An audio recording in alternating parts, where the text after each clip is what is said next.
El retorno del péndulo. Fragmento de Zygmunt Bauman y Gustavo de Sal.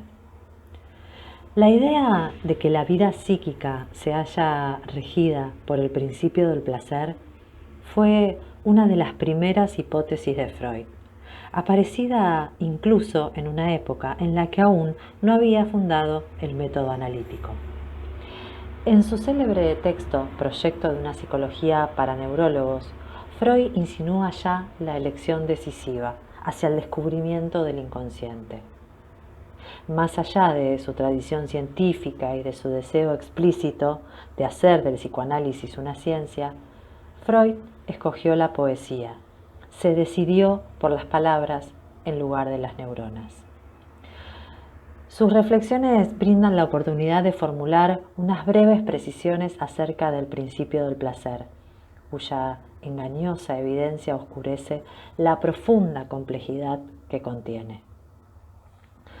Freud concibió el aparato psíquico dotado de un mecanismo de seguridad vital, la búsqueda del placer, la evitación del displacer. Pero sucede que incluso en los niveles más rigurosos del lenguaje, las palabras siempre nos traicionan, puesto que nos resulta muy difícil sustraernos a la humana y ciega tendencia a comprender su sentido inmediato. No es tan sencillo entender qué significa el placer en la teoría de Freud. El aumento de la tensión psíquica es experimentado como displacentero, mientras que su disminución nos acerca al placer. Sin embargo, Freud es perfectamente consciente de que su teoría encierra innumerables problemas. Si la tensión psíquica disminuyera a cero, eso sería equivalente a la muerte psíquica. Por lo tanto, el placer consiste en una reducción de la tensión que al mismo tiempo debe conservar un umbral mínimo. ¿Es posible establecer una justa medida de eso, como habría pretendido Aristóteles? La honestidad intelectual de Freud ha formado parte de su grandeza y no dudó en objetarse a sí mismo de aquel pensamiento. Nos dice Freud que tomemos el ejemplo de la excitación sexual. Es aquí un caso en el que el aumento de la tensión psíquica no puede definirse exactamente como displacentero, más bien todo lo contrario, aunque su prolongación, su exceso, puede atravesar una cierta barrera provocando así una mutación de la vivencia.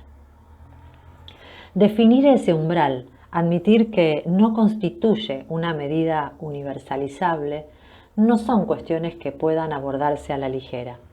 Pero si hay algo que aleja definitivamente el concepto de placer de su sentido común, es el hecho de que Freud lo asocia al deseo. El deseo, afirma, es la expresión más concreta del principio del placer. Los deseos se desencadenan, se orientan, se modulan y se realizan siguiendo el principio del placer, al punto de que el aparato psíquico posee la propiedad de satisfacer alucinatoriamente los deseos.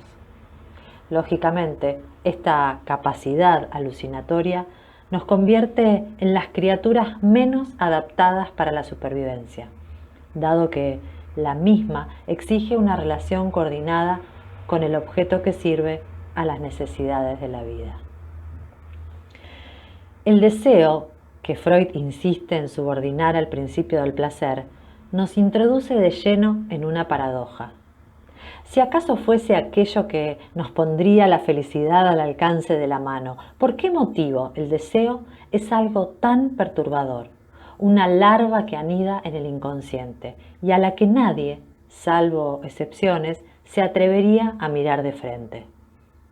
¿Por qué el deseo está reprimido, de tal modo que sus signos en la conciencia no se parecen en nada a lo que entendemos por placer? Vale establecer aquí que el principio del placer presenta, desde sus orígenes teóricos, una serie de contradicciones que no resultan sencillas de armonizar. En cualquier caso, Un aspecto doloroso pero impredecible de la experiencia humana consiste en aceptar que la facultad alucinatoria del deseo no puede ser el único modo de tramitar los estímulos que afectan al aparato psíquico postulado por Freud. De allí la necesidad de introducir el llamado principio de realidad, que en efecto, y a diferencia de lo que incluso una gran parte de los psicoanalistas creen, el principio de realidad no es exactamente un corrector o domesticador del principio del placer. Freud en este punto es extremadamente cuidadoso. El principio de realidad es la prolongación del principio del placer, solo que por otros medios. En síntesis, el papel fundamental del principio de realidad es el de asegurar, o al menos procurar, que los deseos sigan un derrotero más alejado de la vía alucinatoria, una vía que supone un mayor esfuerzo y un mayor gasto de energía. Pero eso no significa, en modo alguno, que Freud confiase en la realidad como concepto superior. La idea de que la realidad superaría al principio del placer le era tan inconcebible como imaginar que la creencia mágica sería superada por la conquista de la razón ilustrada. Falacia larga y tristemente puesta en evidencia. No hay en toda su obra una sola frase que permita argumentar que la vida psíquica conocería, a través del principio de realidad, una suerte de maduración respecto al funcionamiento primario del principio del placer. Lo que llamamos realidad es, en suma, un marco de significaciones individuales e imposibles de universalizar, aunque contenga una serie de sentidos que admiten un simulacro de comprensión común, una suerte de identificación que, bajo ciertas circunstancias, nos permiten creer que compartimos algo parecido a una objetivación del mundo. ¿De qué realidad se trataba en la época del Tercer Reich, cuando el pueblo alemán y una buena parte del resto de Europa estaban convencidos de que los judíos constituían un virus que debía extirparse del cuerpo social? Una idea semejante, que formulada de manera individual por un sujeto habría sido calificada de delirio paranoico, constituyó durante varios años la realidad en la que la mayoría de los seres humanos vivían. Freud no solo no consideró que el principio de realidad fuese una forma correctiva del funcionamiento primario del principio del placer, sino todo lo contrario. La realidad está infiltrada o incluso construida sobre la base misma del principio del placer.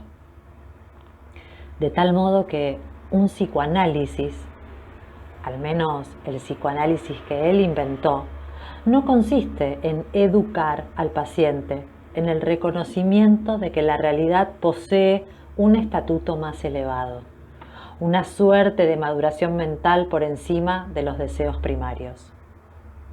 El psicoanálisis procura lograr que un sujeto atraviese la pantalla de la realidad, ese velo imprescindible para soportar la vida, pero a la vez reñido con la verdad, a fin de alcanzar algo más legítimo que el sueño en el que está atrapado. Cada vez que despertamos, nos dice Jacques Lacan, lo hacemos para seguir sumidos en esa prolongación que denominamos la realidad, y que no consiste sino en el sueño que somos capaces de perpetuar con los ojos abiertos.